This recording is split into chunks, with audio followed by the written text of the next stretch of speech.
ආයිබෝවන් සුබ දවසක්. අදත් ඔයාලව ස්ටාර්වයිබ් ජ්‍යොතිෂ නාලිකාවට ඉතාමත් ආදරයෙන් ගෞරවයෙන් පිළිගනු ලබනවා. අපි මේ වන විට ලග්න රාශි 9ක් කතා කරලා අවසන්.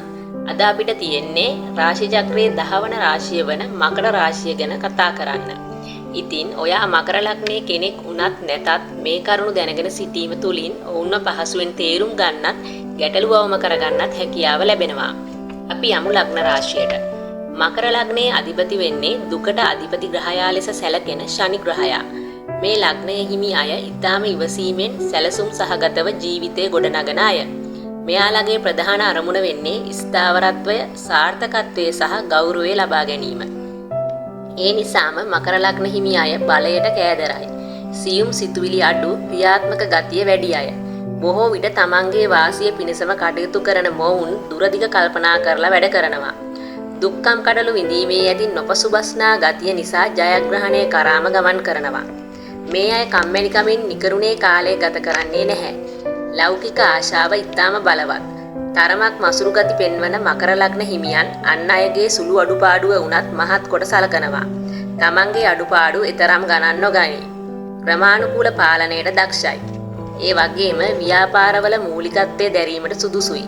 විපතේදී පවා අන් අයගේ උදව් ඉල්ලීමට මැලිකමක් දක්වනවා. සියලුම වැඩ නවතින අඳුරු කාල පසු කරන්නටද මෙම ලග්න හිමියන්ට සිදුවනවා.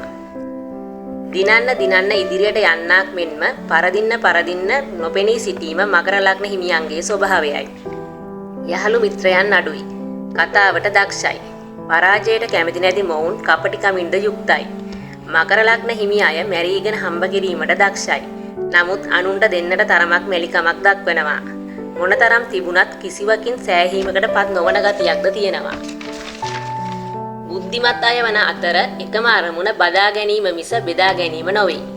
මේ අයව රැවටීමට ඊතරම් පහසු වෙන්නේ නැහැ. යුක්තිය අයුක්තිය නොසලකයි. පරලොව දියුණුව ගැන නොසලකා මෙලොව දියුණුව උදෙසාම කටයුතු කරයි.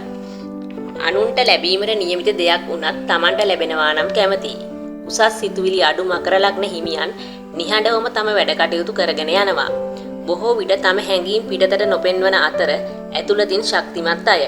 වගකීම් බාර ගැනීමට කැමති මොවුන් අන් අයගේ විශ්වාසය දිනා ගැනීමටත් ඊටාම දක්ෂයි.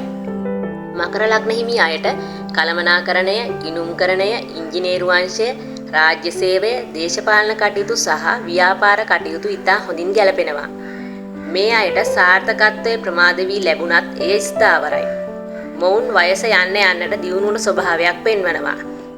මොවුන්ගේ දුර්වලතා ලෙස පෙනෙන්නේ අධික ලෙස කල්පනා කිරීම, හැඟීම් සංගවා තබා ගැනීම, එතැම් විට අධික මුරණ්ඩුකම සහ ඕනෑවට වඩා වෙහෙස මහන්සි වී වැඩ කිරීමයි. මකර ලග්න හිමි අයට සමේ රෝග, දනහිස් රෝග, ලේ අඩුකම, රක්තවාදය, හන්දි කැක්කුම් රෝග, වාත රෝග ආදිය සහ නිදා ගැනීමේ අපහසුතා, රුධිර සංසරණ ගැටලු ආදිය පහසුවෙන් වැළඳෙන්නට පුළුවන්. මකරයෙන් උපන් අයට සඳුදා සහ සෙනසුරාදා දවස් අශුභ වන අතර අඟහරුවාදා සහ සිකුරාදා දින සුභයි. සුදු, රතු, නිල් සුභ වර්ණ ලෙස යොදා ගන්නටත් පුළුවන්. ඉතින් ඔයත් මකර ලග්නයේ කෙනෙක් නම් ඔයාගේ අදහසත් කමෙන්ට් කරන්න. අනිත් ලග්න පිළිබඳව තොරතුරු දැන ගැනීමට කැමති නම් subscribe කරලා bell icon එකත් click කරන්න. තවත් දවසක කුම්භ ලග්නයේ තොරතුරු සමගින් හමු වෙන තුරු ඔබ සැමට සුබ දවසක්.